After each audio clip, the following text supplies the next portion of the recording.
Hello everyone, welcome back. I hope you all are doing well.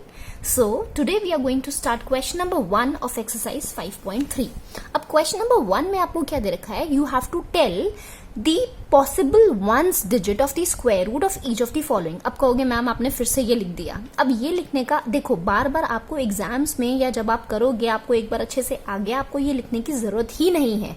This अगर आप mind में solve करोगे आपको इजीली पता चल जाएगा कि हाँ क्या है. ठीक है, अब जैसे लास्ट में 1 दे रखा है, आपको बताना है कि ये किसका स्क्वायर रूट हो सकता है. ठीक है, अगर हम 9801 का स्क्वायर रूट निकालें तो पॉसिबल वंस डिजिट क्या आ सकती है. अब ये मैंने इंट्रोडक्शन वीडियो में भी आपको बहुत अच्छे से समझाया था कि पॉसिबल वंस डिजिट हम कैसे निकालेंगे. अब फिर से एक बार इधर देख लेते हैं. हमने देखो ये स्क्वायर जब हम निकाल रहे हैं तो 1 का स्क्वायर इज 1. इसका मतलब अगर हम इसका स्क्वायर रूट निकालेंगे तो कितना आ जाएगा. ये मैंने स्क्वायर यहां से हटा दिया, ये स्क्वायर मैंने इसका रूट बना दिया. ठीक है, सो 1 का रूट अगर हम निकालें square root that is 1 only. अगर हम अंडर रूट 4, ठीक है, इसका 4 का स्क्वायर रूट कितना होता है दैट इज 2. ठीक है, 9 का स्क्वायर रूट कितना होता है 3 होता है. मैंने यहां से स्क्वायर्स हटा दिए हैं. क्लियर. ओके जी. अब 9801 दे रखा है, वंस की डिजिट में क्या दे रखा है 1 दे रखा है. अब यहां देखो 1 एक आपके पास यहां आ रहा है, एक 1 आपके पास यहां आ रहा है. ठीक है, 2 जगह पर 1 आ रहे हैं. तो इसका मतलब ये हुआ कि जब आप इसके स्क्वायर रूट्स निकालोगे तो उसकी पॉसिबल वंस डिजिट क्या हो सकती है. या तो वो वंस डिजिट 1 हो सकती है या वो वंस डिजिट क्या हो सकती है 9 हो सकती है.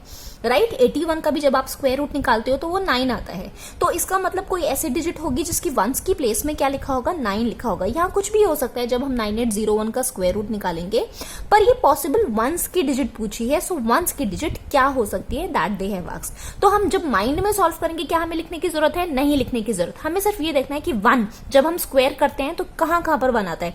एक तो 1 स्क्वायर इज 1, एक 9 9 81 होता है. तो इसका मतलब आंसर क्या हो सकता है, possible ones digit could be 1 and 9. Clear. अब जैसे अगर हम 6 का निकाले, अब हम ये नहीं इधर नहीं देखेंगे, माइंड में रीड करो. 1 2 3 3 3 से 9 होता है, 4 4 से 16 होता है. क्या होता है, एक तो 4 का स्क्वायर है 16, मतलब वंस की डिजिट किस में आ रही है, एक तो 4 में आ रही है.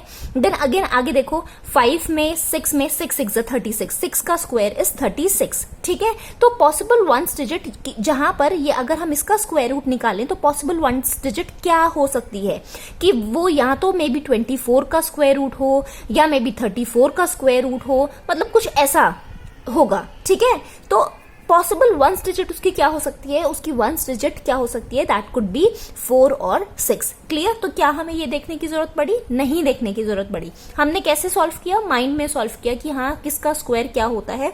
वंस डिजिट की 6 वंस डिजिट किस में आता है, 4 के स्क्वायर में आता है और 6 के स्क्वायर में आता है. और कोई ऐसी डिजिट नहीं है जिसके स्क्वायर में वंस की प्लेस पर 6 आए. क्लियर. नेक्स्ट अगेन आपको 1 दे रखा है तो 1, तो फिर ये सेम हो गया, तो 1 और 9 ही रहेगा answer.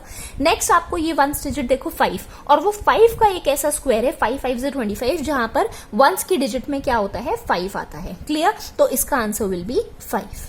Okay, I hope this is simple. ठीक है, समझ आया होगा. So this was all in the question number 1. Meet you in the next video with question number 2. Till then take care and bye bye.